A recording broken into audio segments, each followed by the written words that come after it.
red lipstick. So today I'm going to be doing this look. This is part 3 of my wedding makeup series. This is not like to show you guys how to do your own wedding makeup unless you really like these looks that I come up with. This is more for me to help me kind of figure out what wedding makeup I want to do. And now you guys might be thinking, oh my god, this look is not a wedding look at all.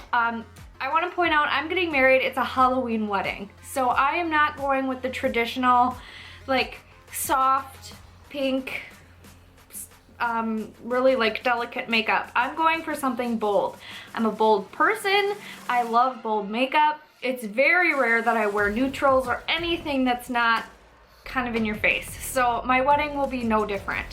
And this look is actually extremely similar to the very second look that I did in this series. I used the same eyeshadow palette. I used the same kind of application. I just added a winged eyeliner and some different false lashes. And like most of the face is completely different. You guys have no idea how badly I want to wear a red lipstick for my wedding. But it's like I have to pick between the red lipstick or this eye look, which I absolutely love. So I feel like I'm gonna lean more towards this eye look, and I can't figure out the lip look. I know that like with an eye look that's this bold, I'm gonna have to go with like a lighter pink or a nude or something like that, which is just not me. So I'm really having a hard time, and I did want to try it out and see what this looked like with a red lip. This is Kat Von D's Nosferatu. I mean, I like this look, but it's obviously not wedding appropriate.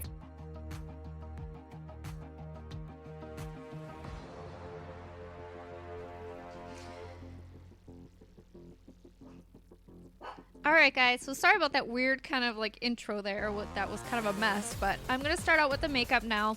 I actually started out with MAC Strobe Cream, which is kind of like a luminous moisturizer. And then I'm going in with the Benefit Professional just all over my areas of acne pitting, and then the places where I have large pores like in my T-zone.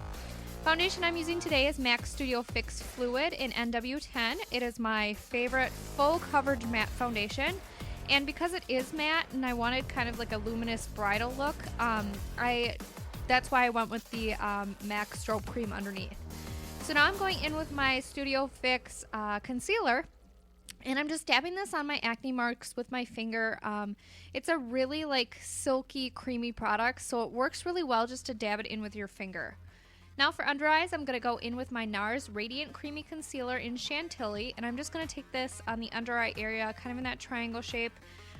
This matches my skin tone pretty well, so it doesn't really brighten, but it has really great coverage, which is what I absolutely love about it. It's a full coverage concealer, so it works great on my under eye circles.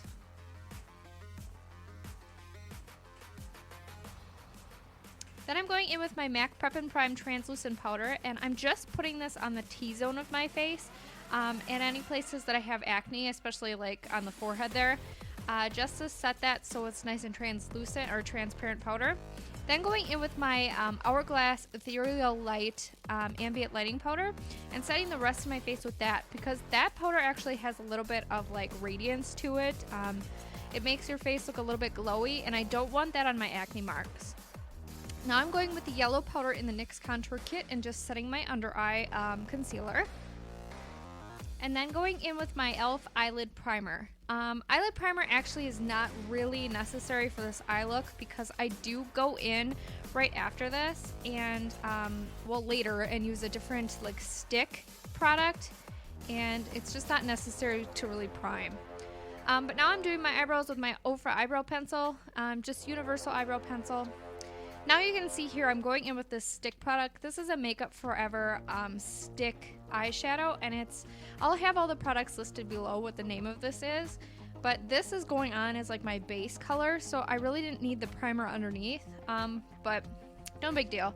So I'm just covering my entire eyelid with this color, and really working it into the lash line especially.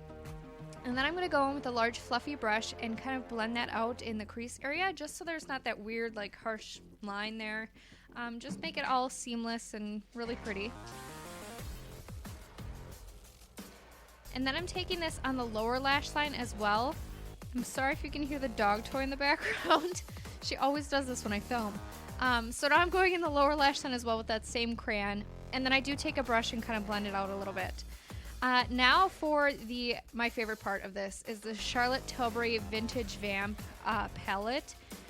It's such a gorgeous, like really deep cranberry plum palette. And I'm taking that really dark plum color and really packing that on the outside corner of my eye. I'm putting it in kind of like a wedge shape, and I'm really, like, you really don't have to build up the color too much of these eyeshadows because they're so pigmented. It's just you kind of pat them on and like, look how dark that is already, and that's just one pass of it. So now I'm going in with a fluffy blending brush and just blending out those harsh edges. I didn't want it to look too costumey. I did want it to have a little nice fade there. So I'm blending that out. Now going in with the really light pink color. It's a really gorgeous, like shimmery, almost frosty shade. And I'm packing that on the inner portion of the lid. It's taking about probably about 2/4 of, or well, it's over half the eyelid that this takes up. And just packing that on. And then I'm going in with the cranberry kind of color and using that as the shade to transition the dark plum into the lighter pink. So you can see I was just patting over those colors, making them transition really beautifully into each other, so it's a really pretty gradient effect. And now I'm going back into that darker plum color and just lining the outer 1/3 of my eye with that on the lower lash line. I'm not smudging it or doing anything smoky, just really trying to keep it tight with the lash line. Now going back into that gorgeous pink, and I'm taking it underneath the lash line as well, kind of towards the inner corner, just really highlighting kind of that area of my eye. The entire lower lash line that's bare right now, and then the inner corner with it. Now I'm going into what's really kind of the most frustrating shade in this palette. This is a gold, like glitter shimmer type of thing, and it like barely comes off. I've used my finger and a brush with it, and it's really hard to get any really good pigmentation, but all I'm doing is I'm taking my brush and just getting a little bit on there and then patting it over the eyeshadow just kind of everywhere. So there's a light dusting of gold on my lids after I do this, but that shade is just so frustrating. So now I'm going in with just a brown eyeliner pencil, and I'm lining the lower waterline of my eyes. Then I went in with a black gel liner, but that totally got cut out because my camera died. So I'm showing you like what I did. I did my black liner, and then I went in with the NYX contour kit and just added the brown as my transition shade because I had completely forgotten to do that. And then after that, I went in with the lighter, it's kind of like the pinky shade in the NYX contour kit, and put that right underneath my brow bone because I did not want a shimmery brow bone with everything going on with the eyes. I also went in with MAC Extended Play Mascara, and I did apply falsies today, but I must have completely cut that out of my video. I applied the Ardell Wispies, or Demi Wispies on my eyes today. Now I'm going in with my Sephora Colorful Contour Powder in the color Tranquil.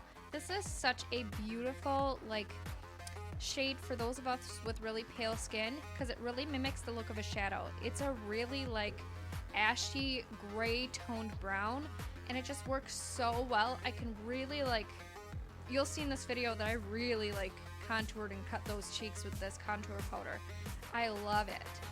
Now I'm going in with my Pegacorn blush from ColourPop, and I'm taking a dual fiber stipple brush with this and just packing it on there because this is like a cream kind of formula blush, and it does not come off as scary as you can see as it looks in the pan. It just comes off as a beautiful kind of like flush shade, and it works really well with the eyes.